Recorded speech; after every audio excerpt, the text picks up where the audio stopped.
Hello everyone, welcome in. Today is February 1st, 2024, and the 22nd day of our 100 days, 100 ways, trails taken.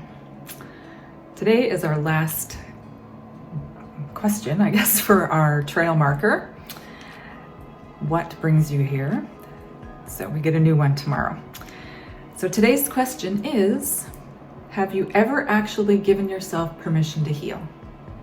Yes or no? It's a thing. So if you haven't, how about now?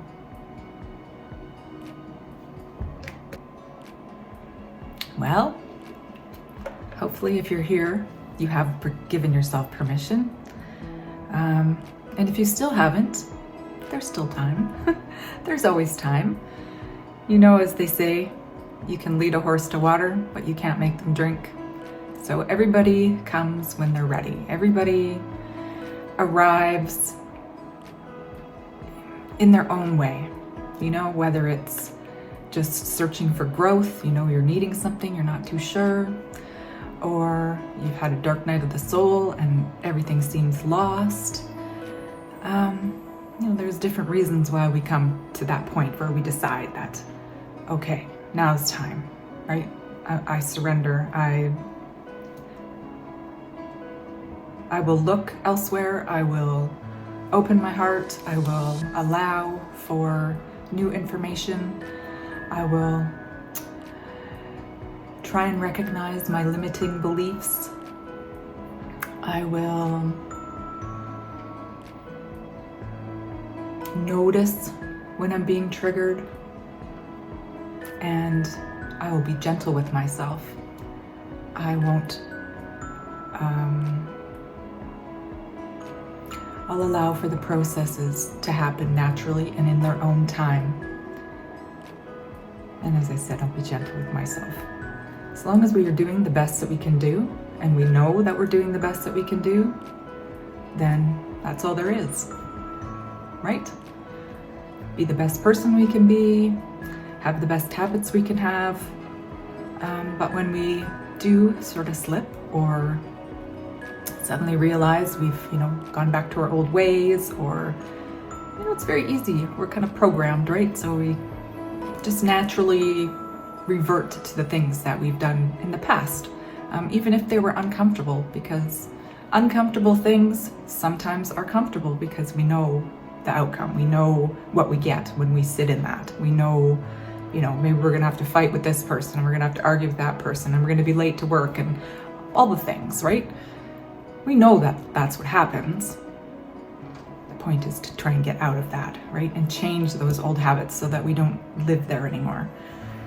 Every day we grow, every day we age. And I don't mean in physicality, because every day we are supposed to be healing in physicality. Our cells renew, regenerate. That's why sleeping is so important, right? And if we're not sleeping, because we're having issues, we have monkey mind, we got things going on, we're worried about stuff, we're in fear, then we don't sleep well, then we don't heal, then we start to look, a little under the weather. We become under the weather, we get a cold, we want a hermit, we don't want to be around people, like all sorts of things, right? So definitely it's okay to be a hermit sometimes. Solitude is awesome, great way to, connect with your own higher self, with your own guidance. And just things like journaling and meditation, just practices that help us get to that place. Contemplation is awesome. It's like my favorite thing. Do it first thing in the morning, right? And then I've got something going on there all day long, which is a lot better than monkey mind. So having a directed focus kind of keeps me in that space, keeps me in that healing, not a cocoon, but in a, well, sort of, I guess, sort of like a bubble, right? You see stuff coming in, but you can ward it off. It just helps maintain focus. And when you realize you've fallen out of that focus, the sooner you get back into the place that you were, the calm place, the relaxed place, the healing energy, the quicker you rejuvenate, and the better we look, right? We look glowing and healthy and happy, and everything's, all the juices are flowing correctly, and our waters on the inside are pure, and hopefully we're like letting out the tears, right? That helps with the healing too. So there's no shame in that game. Definitely crying is, I know there's some people that, schedule crying. If you gotta do that, do that.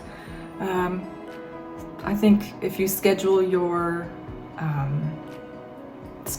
crap like you schedule bills, schedule triggers and things, and then you go over there and say, okay, I'm giving myself this amount of time, and I will look at that. And look at it with abandon. Just, who cares if you're afraid? Just do it anyway. What is that? Feel the fear and do it anyway. Speak even though your voice shakes. These kinds of things, right? And then we realize, okay, well, we've taken this time to ourselves, and maybe there's something we need to deal with. Then we go deal with it. I think most of us are probably adults, and, dealing with things when you're younger and don't have the tools is scary. And being an adult and not having tools is, I guess it's self-defeating. We know we can have tools, and we can work on ourselves, and we can help ourselves move forward. So it's on us if we don't do it. And making the pact with yourself, vowing with yourself, whatever you want to call it. When you allow yourself and you actively say, I'm allowing myself to heal. I'm moving forward. I'm leaving the crap behind. Your cells hear you. Your brain hears you. If you mean it and you feel it, then it is so. So this is the point, right? Where we want to step beyond. So our first thing is giving ourselves permission. And that's what we did at the beginning of this workbook, right? We signed in and said, yep, we're ready. So this was the day to reiterate that. Say, yes, I'm still here, and I'm still doing it, and I'm in it. I'm in it to win it. I'm in it to win it. I'm in it to win me, right? Win yourself over. Win yourself back. Get that love back. As children, it's so easy to love yourself and think everything revolves around you, and the world's a perfect place, and the innocence and all that stuff. We need a little bit of that too, and the faith. Have that little mustard seed of faith that you can do it, because you can. So you just have to tell yourself that and believe it. Feel it. When you feel it, it's so. Allowing ourselves. It's a little bit difficult sometimes when we work on ourselves, and our friends, they don't understand, what are you doing? Why are you into that? What's that about? Or, oh, you must be weird because you're looking at that, or you're interested in that person, or, their beliefs are their beliefs. And you're allowed to think and do whatever you want. It's your life. So who cares what the rest of them think? It's not important, and it's none of your business. This is where we come back to the four agreements, right? It's a great book, by the way. I'll put a link to that one in the description box. And just not worrying about what people say about you or what they think about you, and feel good about yourself, because there's strength in moving forward. There's strength in accepting and allowing and surrendering. And it doesn't mean you're going to be bowled over. It doesn't mean you're going to be manipulated or any of that stuff. You can manipulate yourself even, but when you're doing it. So anyways, tomorrow we get to start our new section, which is when, the common ground. So something a little different, right? Yeah, I guess that's it. So happy February, and until tomorrow, be well.